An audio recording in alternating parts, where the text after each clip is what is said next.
நிறைவாழ்வு AG சபை வழங்கும் morning மன்னாவிற்கு உங்களை அன்போடு வரவேற்கிறோம்.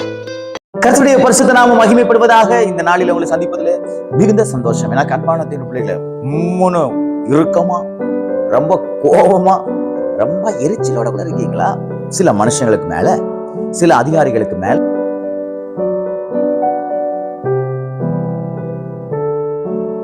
பாருங்கள்.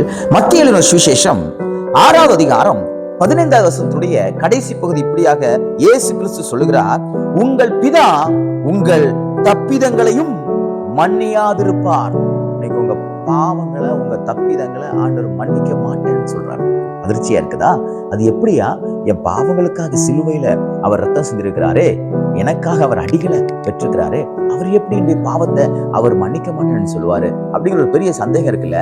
என்னைக்குமே பாருங்க, வேதத்துல இதை நீ செய்தால் நான் உனக்கு இதை செய்வேன் என்றுதான் வேத வார்த்தை இருக்குது. அதுதான் முறை. கர்த்தர் சொல்லுகிற காரியத்தை நம்ம செய்யணும்.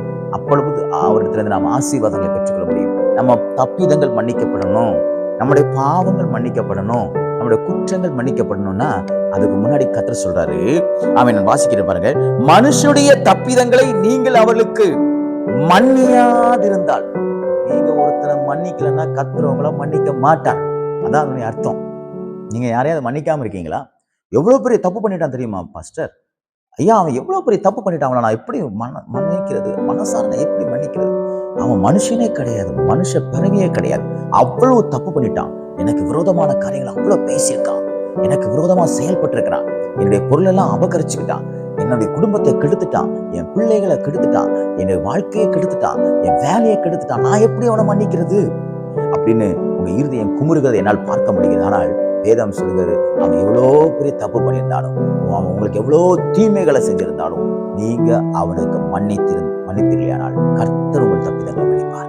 நீங்க அவனுக்கு மன்னியாக இருந்து அவங்களுடைய பாவங்களையும் அவனுடைய குற்றங்களையும் இருதயத்துக்குள்ள நீங்க வச்சிருப்பீங்கன்னா கர்த்தரும் உங்கள் தப்பிதங்களை மன்னியாதிருப்பார். அன்பான தேவ பிள்ளைகளே, நாம் எப்படி நம்முடைய பாவங்கள் மன்னிக்கப்பட வேண்டும் என்று விரும்புகிறோமோ அதே போல கர்த்தர் சொல்லுகிறாரு, உன் பாவம் எவ்வளவு பெரிய பாவம், நான் துன்மார்க்கன்னு மத்தவங்களை சொல்றியே, நீ சன்மார்க்கமான காரியத்தை நடக்கிறியா? மத்தவங்களெல்லாம் கெட்டவன் சொல்றியே, நீ நல்லவனா இருக்கிறியா என்று கர்த்தர் உள்ளத்துல கேட்கிறாரு. நம்ம எவ்வளவு தப்பு பண்ணியிருக்கோம், ஆனா கர்த்தருடைய பாவங்களை மன்னிச்சிருக்கிறாரே, நம்முடைய தப்பிதங்களை மன்னிச்சிருக்காரு. இன்னைக்கு ஒரு மன்னிக்கிற குணம். என்ன லாஸ் ஆனாலும் பரவாயில்லைங்க, என்ன நடந்தாலும் பரவாயில்ல, இன்னைக்கு ஆண்டவரே நான் மனசார இந்த நபரை நான் மன்னிக்கிறேன், இனி நான் ஒரு இடத்துல சண்டை போடுவதில்லை, நான் இடத்துல சமாதானமாக போகிறேன் என்று சொல்லி உங்க இருதயத்துல அந்த கசப்பெல்லாம் எடுத்து போட்டு அவர் நீங்க சமாதானமா போக முடியுமா? அப்படி நீங்க சமாதானமா போவீங்கன்னா கர்த்தர் உங்க தப்பிதங்களை மன்னிப்பார், உங்களுக்குள்ள சமாதானத்தை கட்டிடுவார். உங்களுக்கு தேவையான சமாதானத்தையும் சந்தோஷத்தையும் நீங்கள் மன்னிக்கிறது நிமித்தமாய் தேவன் தருவார். ஆகையால் இந்த நாள் மற்றொரு குற்றங்களை மன்னித்து தேவனிடத்திலிருந்து மன்னிப்பை பெறுகிற நாளாக தேவன் மாற்றி கொடுப்பாராக. God bless you.